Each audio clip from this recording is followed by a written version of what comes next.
Good morning. We are back for episode 3. My name is Nathan Pham, a licensed clinical addiction counselor. This is Bridget Sherwood. She is a licensed addiction counselor. I think for today our topic was, or at least where we were going to start, was I guess talking about the idea of what is normal. I think as compared to our episode from last week, we're maybe going to be a little bit less maybe scripted and trying to maybe just have a little bit more of a general conversation in a sense. So see how this one goes, but we can call it an informal discussion. Informal discussion, I like that. Well, that's kind of originally kind of what our idea was in some ways for this. I really liked the last episode, like diving into some of these, looking at some of the kind of research and, some of the, other things from the past.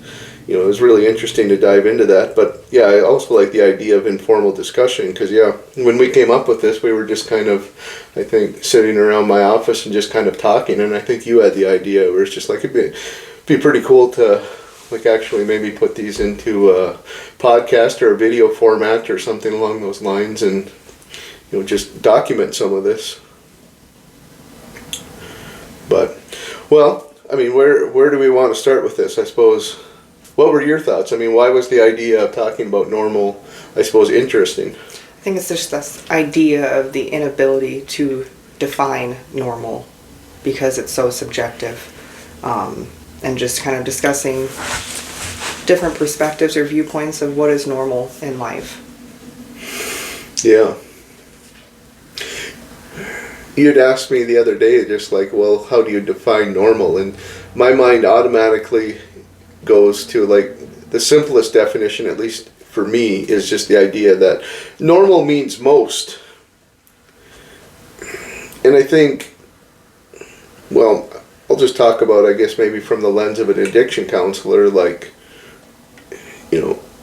working with somebody, even like I suppose like during an assessment or whatever. I mean, obviously, there's various assessment tools that we use, and not to go into that because I'm sure people aren't probably overly interested in some of that. But the idea though is it's like, well, how do you determine if somebody has like a substance use disorder? How do you determine if somebody, if there's a need for treatment or whatever? And really, you're looking at,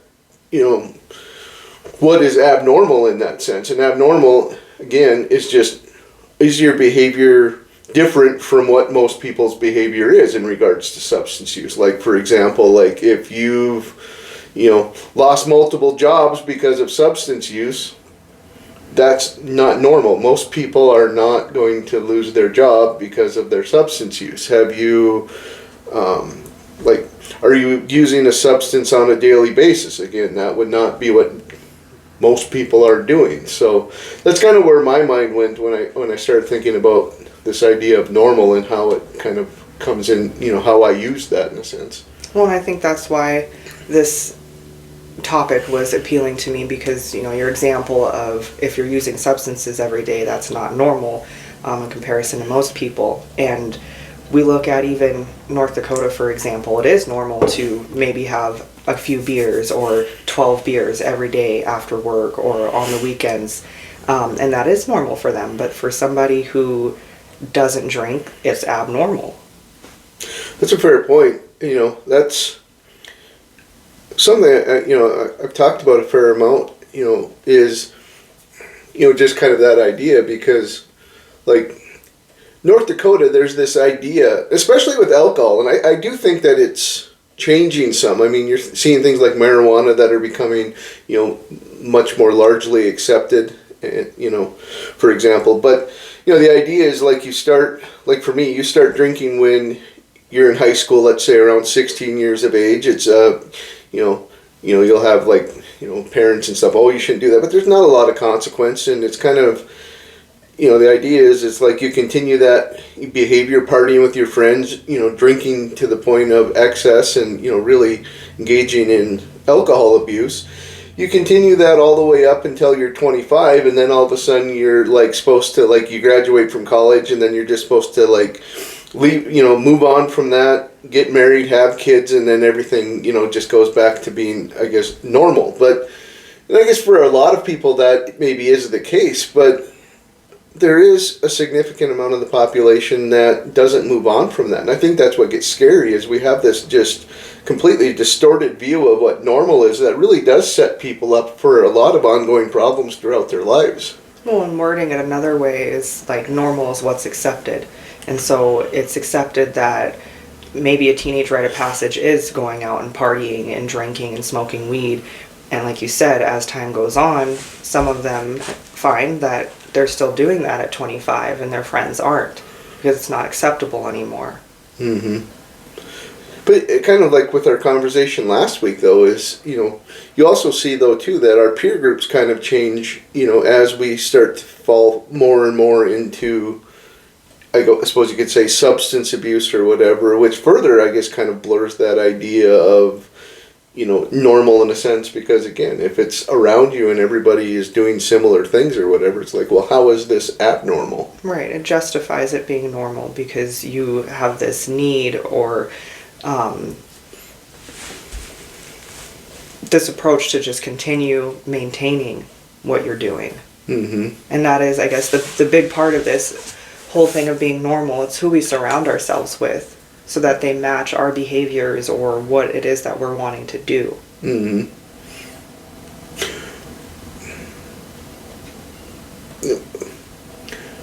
My mind goes in a little bit different direction too. I mean, it kind of maybe go outside of the world of substance use is, we're all our own unique individual selves. I realize that, we, individually may engage in, behaviors or things, that maybe are, I suppose, not necessarily fit with the idea of like what most people do, hobbies, interests, those types of things. But I suppose you could bring another word into play too, is it's like really what another word that comes into mind, especially I suppose like with substance use, it'd also be true with mental health, it would be like a maladaptive pattern of like substance use or a maladaptive pattern of behavior, because that's where it becomes problematic. I mean, like whatever you do within your own home is, I mean, it's your life, you can live it however you want to live it, but it's when we start affecting the world around us in negative ways, and that is really where the problem becomes. And when we're engaging in kind of abnormal or maladaptive behaviors that in a sense are, again, like if I'm not showing up to my job because I'm hungover or maybe I've just continued to use or whatever, and then all of a sudden I'm putting that responsibility on somebody else to essentially do my job, that's not okay. And pick whatever other example, but I just thought, it'd be worthwhile to kind of clear that up too, that abnormal doesn't necessarily mean bad, but, it kind of serves as kind of a framework when we start thinking about, are there things in our lives that we maybe do need to look at possibly changing or at least thinking about. Well, I think once you start wondering if you need help, it's probably time to look into that. One thing that I think I'll always argue is this idea of a functioning addict or functioning alcoholic. Because a lot of people think, again, going back to normal, that if you are able to go to work every day, if your bills are paid, if you can get your hours in and go home and drink and wake up and do it again, that you're functioning. My argument is, how functioning are you? Because even though you can do these things that are expectations of society, how are your relationships? How is your physical health? How is your diet? How is your sleep? Because there is somewhere in your life that you are not fully functioning on all cylinders. Mm-hmm. And if that's the case, then you need to look at whether it's substance use or any other type of addiction. There's a piece of this that's unmanageable and it's just not sustainable. Mm-hmm. And again, that's the key. I mean, getting to the point where, we become willing to look at, are there parts of my life that aren't working as well as maybe they could be? I mean, do I have, the best quality of life that I could? And and I think that's part of the problem. Sometimes we just settle for things without ever really stopping to question if we have the ability to change or improve them. And I think about that even like with people, like for example with jobs. I mean, I can maybe look at some of the past jobs I've had where it's like you're maybe not happy, but I mean you have a consistent paycheck. You're pretty much, if you just walk through the door in the morning and show up, I mean you're pretty much guaranteed that you're going to have, at least financially, things are going to be taken care of for you, and you just kind of settle into this kind of almost complacency in a sense, which I suppose you could say you kind of see as just being normal, and you let the fear of change really get in the way of it, because it's like, well, if I give this up and I do something different, am I really going to be any happier? And then what if I, fall or fail, or it doesn't work, or I fall on my face or whatever? So it's almost like we give up our happiness at times, just for what we perceive as like a sense of security, or, or some, perceived sense of just, being at this place where, we can at least survive, and just like, well, this is just okay. Well, I think that's kind of where I was going with talking about this today was, even if something has been your normal for a period of time, there's still the ability to change that. Let's talking about, where you're currently at, even if it's not the best place that you want to be for yourself, having the right setup in order to change that. And that kind of takes me into the whole stigma on addiction. And then going back to the normal or the acceptance of drinking in North Dakota and anywhere else. Why is it so okay for, people to get DUIs or public intoxication or drink every night and go party at the bar and that be accepted? But when it comes to illegal substances, that's not okay. Mm-hmm. And we're so much more prone to be forgiving and accepting of people who struggle with alcohol, but not the other half who are struggling with substance use. Yeah. And we want people to change, but what is the environment that we allow them to do that? Yeah. A DUI, go to a DUI class, or go to AA, whatever that is, and we'll readily accept you back. But if you're using drugs, lock them up. Mm-hmm. No, I don't disagree, and maybe you're going to try to be a little bit careful on what I say here, but to me, part of this problem is it's something that's been built into our system. I mean, whether it be, that's why I said I'm trying to be careful, but whether it be, a lot of our drug laws in our country, going back to very early days, early 1900s, as they started to adapt, or bring in a lot of these drug laws. I mean, it really, they didn't come from good places. Mm-hmm. I mean, there was a lot of racism and other things that were built into these laws. I'm not saying currently, that that is maybe still there or not. I don't, like I said, want to debate that in a sense. But where I'm going with this is just the idea that you created this separation. Well, I think that it is a very, very heavy topic when you look back at why substances became illegal in the first place. When you look at the things that happened with the war on drugs, or the crack cocaine, or why even marijuana. I won't give too much on that one, just because there's a lot of opinions there, but I would say to look into that for yourself and see why it was even a thing to begin with. Mm-hmm. And that's a good point. Yeah, maybe leave some of this, but yeah, go. Anybody who's watching, go do your own research. You might be kind of surprised at what you find in some of the propaganda that was put out there. I mean, even things like, I think it was the government in the 30s that came out with, it was Reefer Madness, where, I mean, they basically, it was, just propaganda. But yeah, anyways. Yeah, I feel that's a whole other area that we could explore in depth. And I think that would take us way off topic today. But there is just that frustration too when you look at the socioeconomic status and things that are acceptable at a higher level versus the lower level. One thing that seems that it kind of happens too with the way that our system is designed, which is, I don't know how you necessarily find your way out of it, but I think contributes some to the, I suppose you could use the word stigma, but to me almost, saying more how people stay stuck there is, our whole system is really based off of money. You look at people like somebody who, like, for example, gets a DUI or even, some other charge related to alcohol. Maybe something even as, like, serious and significant as, like, domestic violence.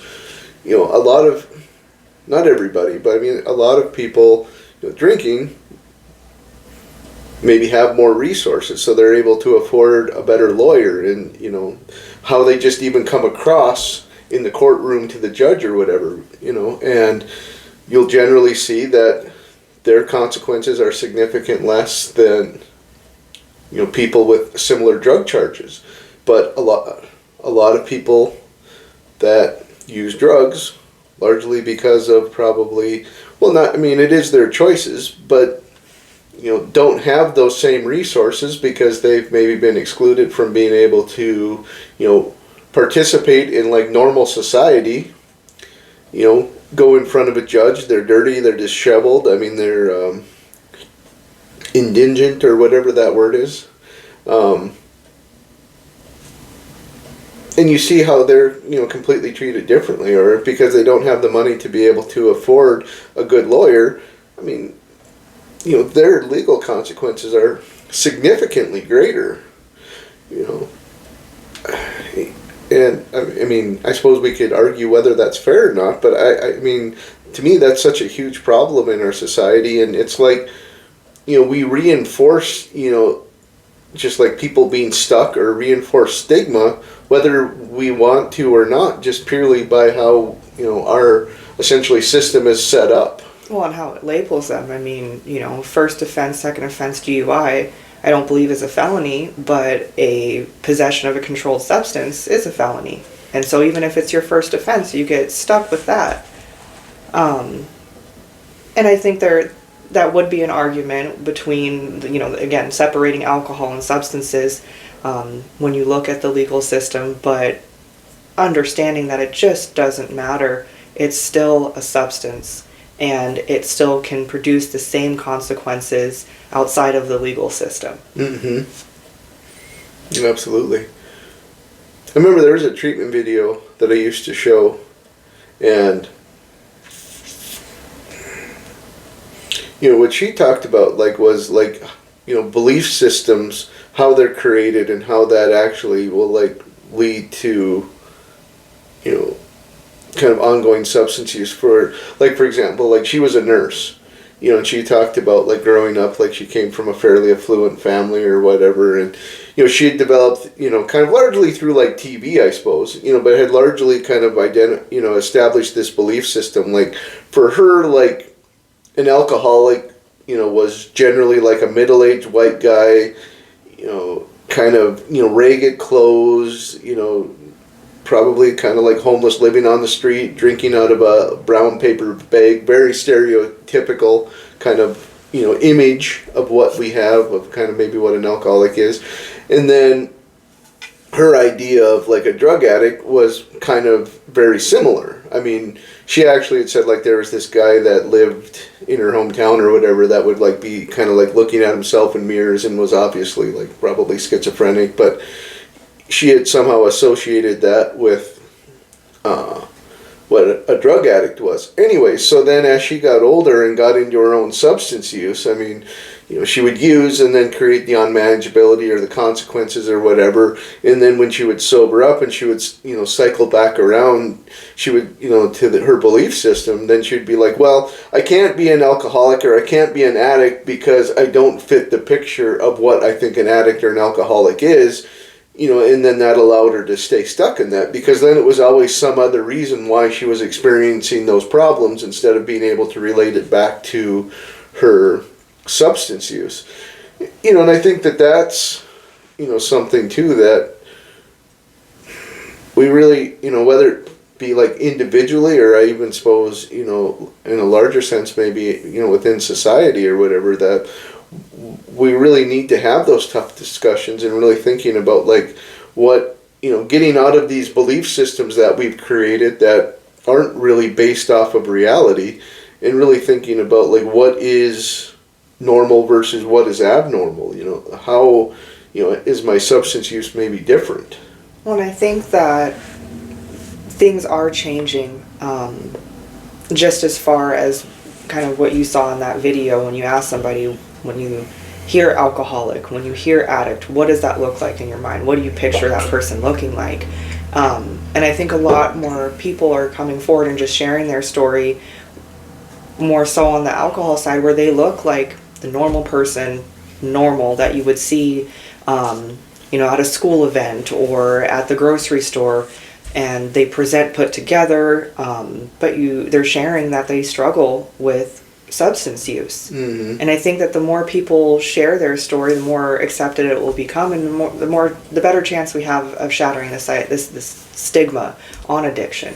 And I agree with that.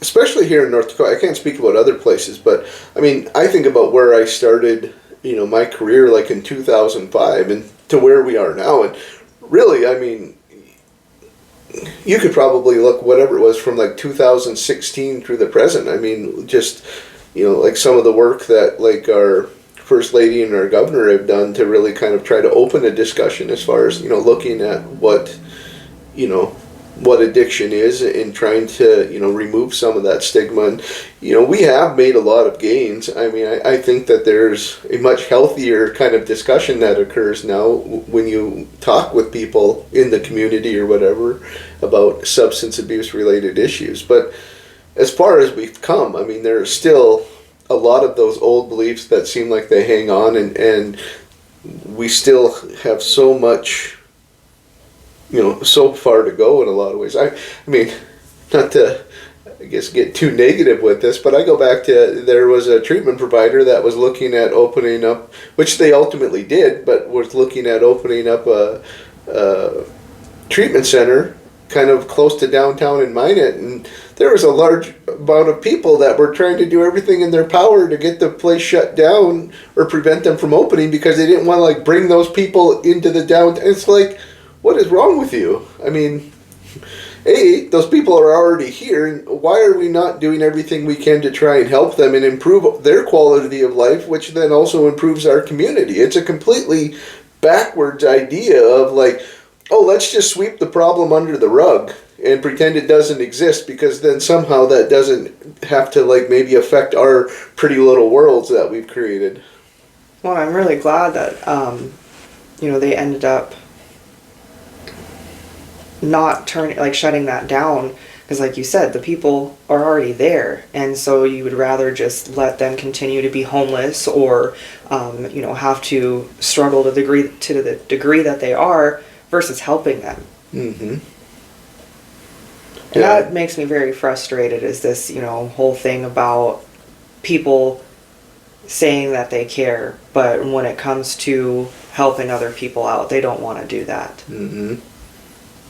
Yeah, it's a very unfortunate thing. It's something I've seen creep through too many times, where, on the surface, everybody's like, oh yeah, let's do everything we can to, help make our community better and improve, the lives of other people. But then when you actually ask them, for help, or ask them to take action in some ways, they're like, oh wait, no, can't do that for whatever the reason. And it's like, well, it's part of the problem, is...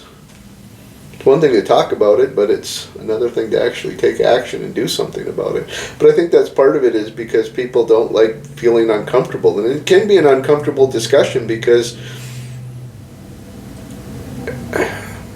at least on some levels, I think it also, not only forces you maybe to have to deal with, a population of people that you're maybe just uncomfortable with. But I think it creates an issue too, where it forces you to start looking at yourself and your own life. And I don't think a lot of people want to do that, because you really start to see that maybe there are some things that I need to look at and work on. And everybody likes to kind of live in their own world and think that, they have these perfect lives. When in reality, it's like, well, maybe they aren't as, as great as what we think that they are. Maybe I'm overly generalizing. I mean, I'm maybe getting us going down a kind of a very negative, almost pessimistic path, but... Well, or is it pessimistic or is it realistic? Because I would say, like, this whole not wanting to help the less fortunate, as some people might label them, is that forcing you to look at your own behavior in your life? Is it that you think it would never happen to you? Going back into this whole, I'll use the example, like this Frank Gallagher idea of an alcoholic. But whether it's you or a family member or a close friend, I think we all know someone that has struggled with substance abuse. And the hard truth is that it can happen to anyone. Mm-hmm. There are different factors that go into play with increasing the likelihood of substance abuse, and nobody is exempt from that. Mm-hmm. Absolutely. Another thing that comes to mind for me when we're talking about this is like what happens when you actually give people an opportunity. Like, I don't know, I'll use, like, very stereotypical, like, you have a drug addict, the person he's been, probably showed up on the news or on Facebook or whatever with, he's been arrested for some crime, and you see, the person's, just kind of walking around mind, and they get this very, kind of negative image, within the community or whatever, and, everybody just kind of writes them off and just thinks that there's this terrible bad person or whatever, but they never stop to think about, well, what happens if you actually give that person a chance? And I think we're starting to see that with what we've been able to do with people we've been bringing into our house. You take somebody that's, well, I can remember, be careful here, but I remember, like, one individual not too long ago, like, he came in dirty, beaten up, no place to go, an absolute wreck. By the time we put him in the house, and by the time he left, he'd established support, he had got a place to live, he'd gotten a job. I mean, granted, I don't know what the long-term outcome of that was. I mean, he, could have ended up falling on his face right away. But my point with this is, it's like somebody that that as a society we would have completely wrote off and just be like, this person doesn't have it. I mean, look at how he's choosing to live his life. I mean, he's, why doesn't he just, suck it up and, do the hard work? And it's like, well, because nobody's giving him a chance. It's like, you wonder why we have such a high rate of recidivism. It's like, because we're not connecting people with any supports or resources. And I think when, you see, when you are willing to walk through it with people to some extent, not do it for them, but when you can kind of take their hand and guide them, I really think that, you start to see how change is really possible, that it's not just a foregone conclusion, that a drug addict is just not a lesser human being or somebody that should just be written off, or that, they've just, like, have the poor moral code or whatever. Well, giving somebody the chance. Obviously, like you said, we can't do it for them, and they have to want it. But when somebody has gone through the system over and over again, their desire or their belief in themselves to be able to change diminishes. But when you give them the environment, the resources to make a change, that's where we have the hope. I mean, I've had more than enough people come in and we work with them, and I tell them, well, we have these resources. We have, things to help you get set up with health insurance or with housing, rental assistance, help with school. And I've had people who have been in and out of prison their whole lives, and they tell me that they've never known that these were available to them. Mm-hmm. And it's like, why? They've been here. Why has nobody helped you before? Yep. Well, again, I mean, I don't really think that there is a reason. I mean, I can't think of one. I go back to, like maybe some of the past, work or places that I've worked prior to being here. Like you'd go through and like you would, let's just, kind of just generally say like you'd create like a relapse and recovery plan where you'd help this person like identify all of these, resources, and you basically, you would just like hand them the plan or whatever and be like, okay, go do it or whatever, and nobody would. And it, to me, the piece that was missing is not helping them to do that. I mean, the case management piece, that even like peer support. I mean, having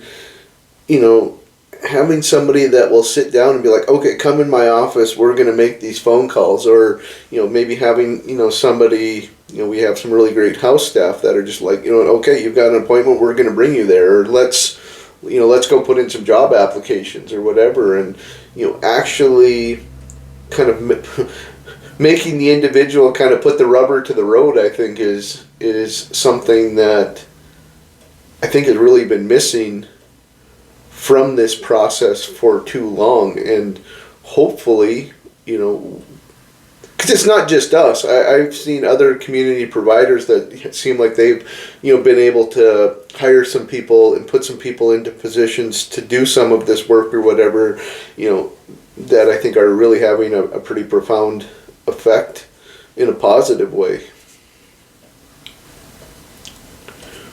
Well, it's just being a decent human being and being willing to help others. Like you said, we're not doing it for them.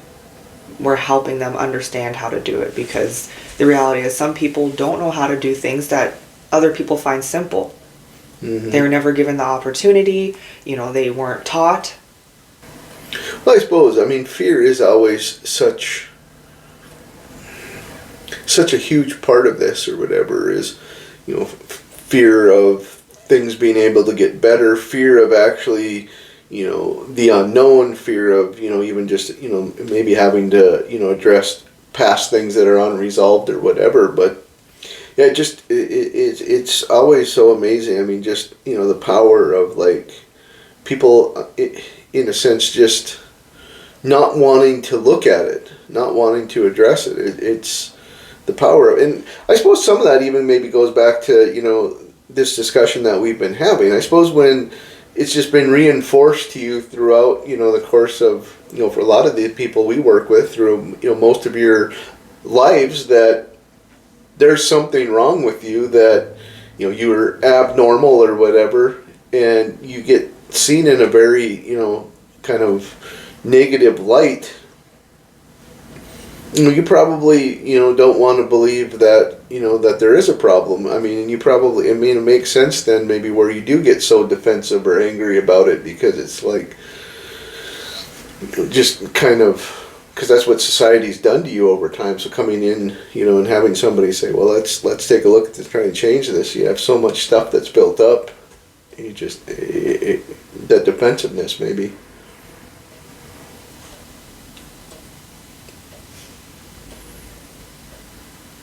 Some of this there may not actually be answers to it. It's just, at least at this point, it's just, we look at something, it's called like the stages of change. Again, not to get into all of that, but, basic premise, especially at the beginning, is somebody would be like pre-contemplative. I don't have a problem, everything's fine, people need to just leave me alone, it's no big deal. And, you kind of go from that kind of all the way through kind of to actually, doing work and other things. But, that's always the challenge. So many people, is just trying to move them from that. I don't have a problem. This isn't, people need to just leave me alone or whatever, to actually being like, okay, maybe there is something to this.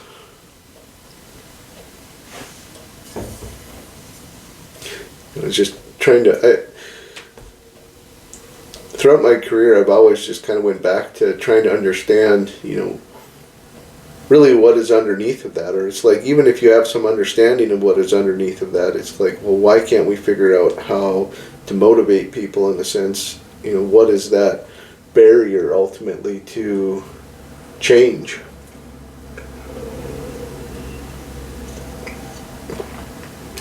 I kind of just go back to what is the environment that we're setting up for people. If the resources aren't there, if there's not, I guess, this light at the end of the tunnel, then in their minds, what is the point in changing? If I can't get a job because I'm a felon, I'm not going to try to work. I can't get housing assistance because of my felony, or because I can't work because I'm a felon. What is the point in trying to make changes to start renting a place or buying a house? Mm-hmm. I think there are a lot of different barriers. Well, I remember when you said that, it made me think of this. I read somewhere where they said the greatest single barrier to change is simply belief that we can change. And you think about that, it's a lot easier, like you're saying, to let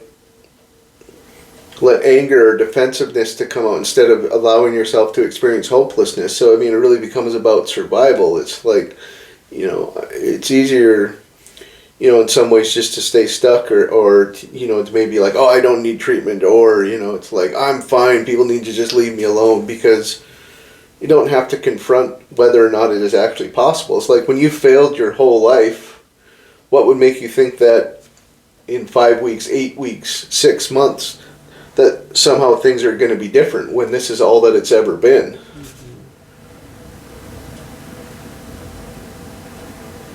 That's maybe a discussion for another time, is to really start talking about belief in a sense. But yeah, if that's not there, and there is this kind of overwhelming sense of hopelessness, it makes sense that we would kind of employ these other defense mechanisms, because we don't want to come across as hopeless or weak, or give into the idea that, or confront that idea if change is possible or not. Or even, because maybe it isn't even so much about like normal or abnormal, or trying to get people to really look at that part of it, or really understanding their powerlessness, if we use kind of A or NA language, because maybe that isn't actually the problem. Maybe the barrier for why people are unable to change is simply that, hopelessness. Or isolation. I think it takes togetherness, which is kind of what we were saying, just help from other people and having the resources. Because that's, essentially a huge part of NA or AA is the fellowship. It's having other people. Yeah. Well, and seeing that change is possible, I think it confronts that hopelessness. When I can see that there are other people that have came from the same places that I'm at, and they're now, 5 years sober and have jobs and have families and have been able to move forward, I think that's why it works. And I think that's also why it's so important if we can try to find ways to connect people in that way, because so that you can actually see that. It's just trying to get people to overcome that kind of barrier or whatever that means. It's like, no, I'm fine. I don't need anybody, and you're not gonna, make me, go to meetings or do any of these things. And it's just really figuring out how to get people to kind of break through some of those barriers. So it's like they can maybe start to experience it, that change is possible, that maybe they can start to develop some sort of belief in themselves, or belief that, if they do this work, that it is possible. Well, I think that's what I just want people to know and see, is that you can change, and there is a new normal. And even then, you're always going to be growing, you're always going to be changing, your normal's always going to be shifting to something different. It's just whether or not that new normal is healthy. Mm-hmm. Well, I don't know how long we've really been going on here, but it seems like we're kind of winding our way to the end here. But I guess before that, are there other things that you wanted to talk about before we close this thing out? Kind of like I said, I've kind of gone in a few different places through kind of this discussion, but No, I don't really have any other topics to go into without us sitting here for another hour and a half or however long.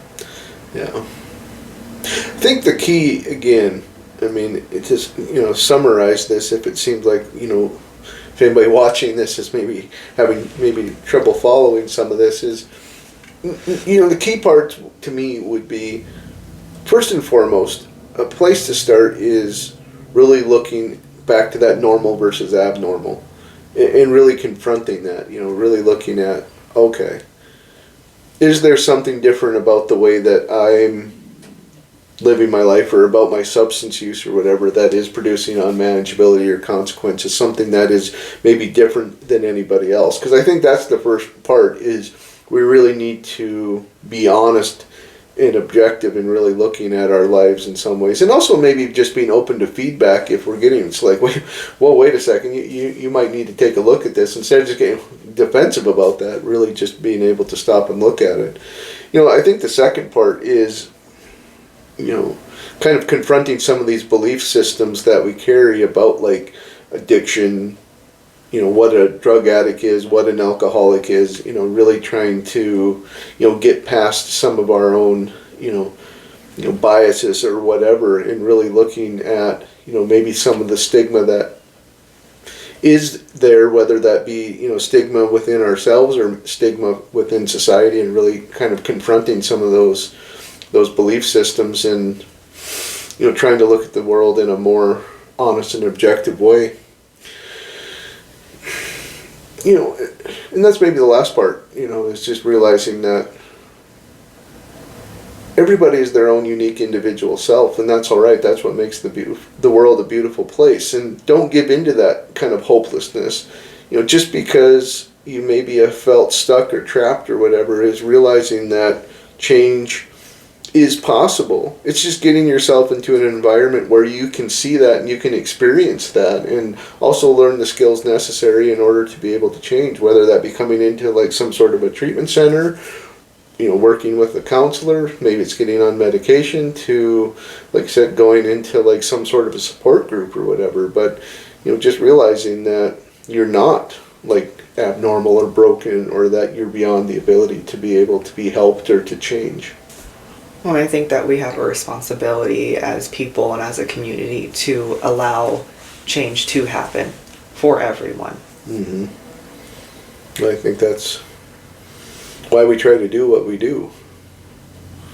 Is realizing that change is possible. Well, I guess that's probably then where we'll stop. Anything else? No? All right. Well, this will conclude episode 3, and I guess until next time. Mm-hmm.